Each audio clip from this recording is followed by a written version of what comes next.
Anti corruption কমিশনে যেই মামলা দায়ের করেছে ডক্টর ইউনূস সহ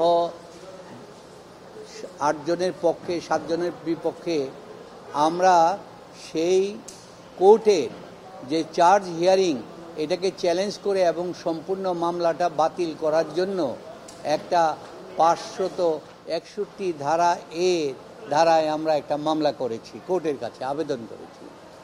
আজকে এই আবেদনটা 92 নাম্বার লিস্টে এসেছে এবং এই মামলায় আজকে আবার আমরা একটা সাপ্লিমেন্টারি এফিডেভিট দিয়েছি।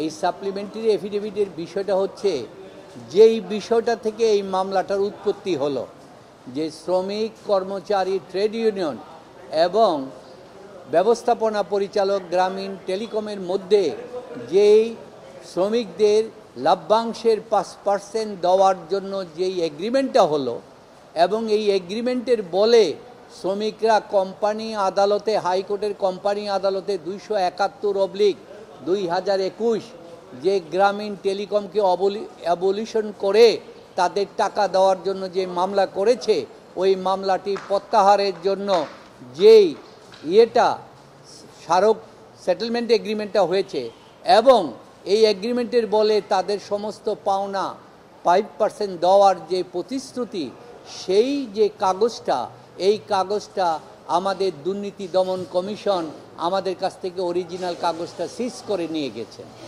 ফলে এই অরিজিনাল কাগজটা আমাদের কাছে নাই। তাই আদালতের অনুমতি নিয়ে আজকে আমরা ওই কাগজের ফটোকপি দাখিল করে আমরা এফিডেভিট করার জন্য পারমিশন চেয়েছি।